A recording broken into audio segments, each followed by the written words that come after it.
Hi guys! Welcome back to my channel. This is Sheila Snow.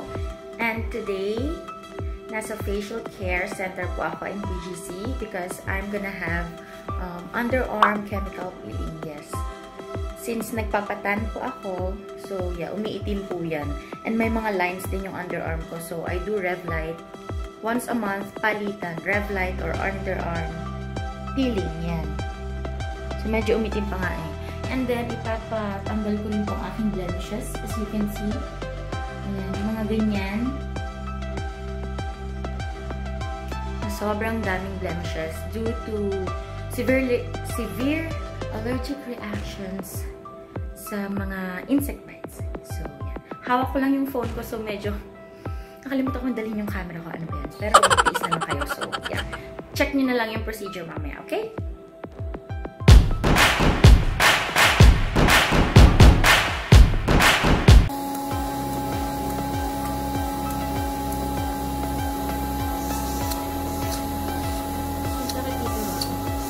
Hindi naman.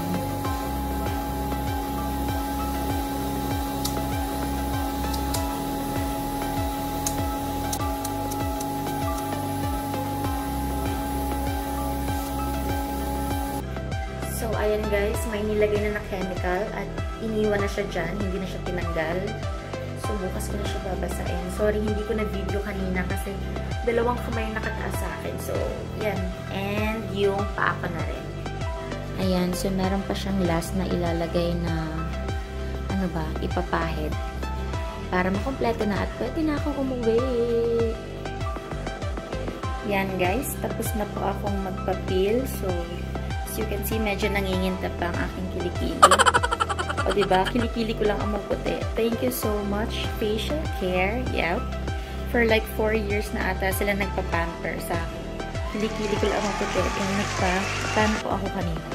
So, yan. At lumamig na po ang aking kape. Thank you so much. Hi guys! Nakauwi na rin ako ng bahay from Facial Care Center. Dito lang naman sa BGC. Naglakad po ako pa uwi. So, feeling ko medyo pinawisan ng konti ang kilikili ko. Ayan. Ayan, basa na siya. So, medyo malagkit yung feeling.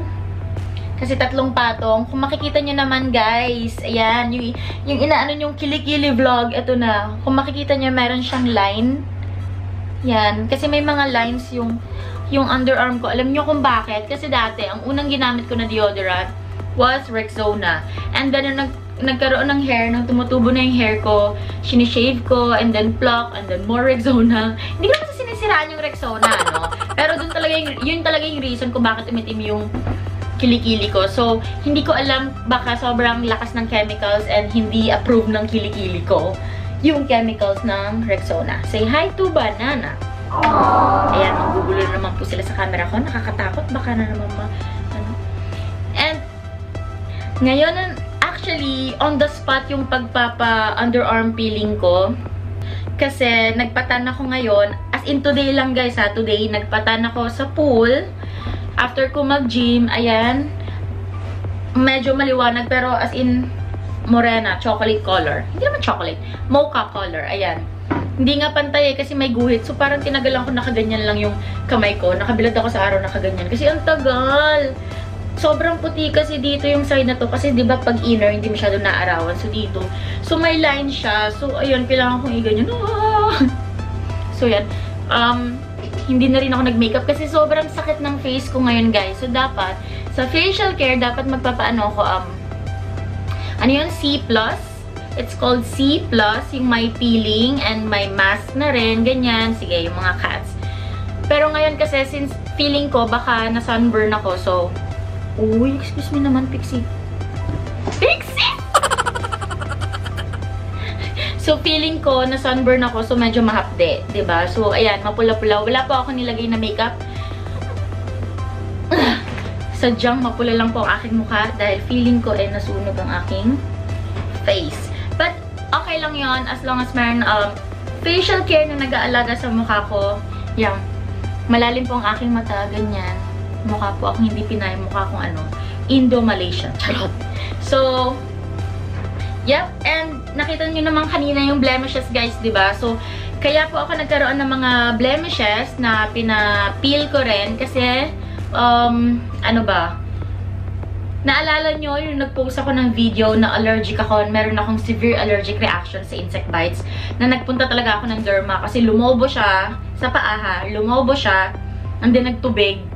Alam mo yun, tapos pag madaling araw kinakamot ko siya sa gilid, so parang sobrang sobrang itim na itim, as in sobrang itim. So, ayun, and nakakabawa siya ng confidence ko, lalo na kapag may mga events, or minsan kapag kailangan mo mag-skirt, or basta yung kita yung paa, as in yung paa dito. So, pag hindi ako makapag-heels kasi sobrang itim, ganun. So, hindi naman sa kinakahiya ko, pero alam mo yun, part kasi yun ng presentation ng sarili mo eh. So, kung hindi mo kayang alagaan yung sarili mo, diba? Tsaka, wala naman akong pakialam sa mga bashers. Bahala na kayo kasi kayo rin naman, mas maitim pa nga singit nyo sa akin, joke. Mas maputi pa kilikili ko, hairless. Ayan, sa mga nagre-reklamo. Yan, na maitim ang kilikili ko. Ayan ha. Kilikili ko talagang maitim. Ayaw na ngang balatan ni ate kanina. I mean, balatan.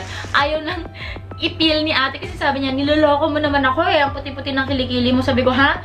Mukha lang maputing-puti. Kasi guys, di ba umitim ako. So, yung surrounding niya maitim. So, ito, maputi. Okay? So, yep.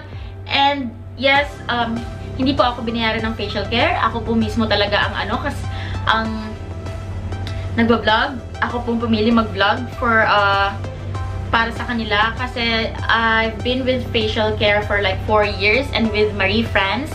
Yan, and yeah, sobrang wala na akong ibang pinagkakatiwalaan na kunyari, kunyari Sheila, may free whitening dito sa ganyan face.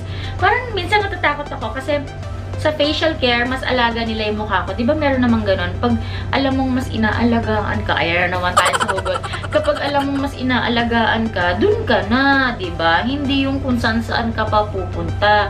Huwag ka nang, pwede na, kung sa ibang bagay, pwedeng patikim-tikim lang, katulad ng pagkain, or kaya sa mga facial, body pampering, pwede ka namang mag-try. Pero pagdating sa mga hugot moments sa relasyon, huwag ka nang tumikim ng iba. Joke. Hindi ako nagpaparinig Hindi, joke lang. Hindi po ako single, taken po ako. Masaya po ako sa buhay ko. Okay? So, marami pa akong ipapakita sa inyong pamper. Ang hapdi niya na eh. Ayun, sumasabit. So, pag ganito, sabi 24 hours, wag daw basain. Ano yun, ate? Hindi na ako maliligo. Dry shampoo na lang, punas-punas na lang, ganun. Hindi ko kaya kasi sobrang summer na ngayon. And dapat cotton lang yung sinusuot. Ito, kailangan ko na magpalit ng damit, guys. So, babay na. Kasi nagugulo na yung mga pusa ko. Hi, daga! This is my foster daga. Ampunin siya sa June or July. After ko siyang ipakapon. Of course, okay? Adopt, don't shop. And instead of ipalahi ang inyong mga pets, ipakapon. Segue. Okay? So, yep, I hope. Feeling ko wala naman kayo natutunan tungkol sa kilikili ko. Masaya lang kayo makita yung kilikili ko. So, eto na. Eto na. And salamat sa panonood, guys. So, yeah. Time to make another video, okay? Kasi wala ako bukas, so kailangan ko nang i-schedule yung next video ko. So, yeah. Thank you for watching. This is Sheila Snow signing off. Bye-bye.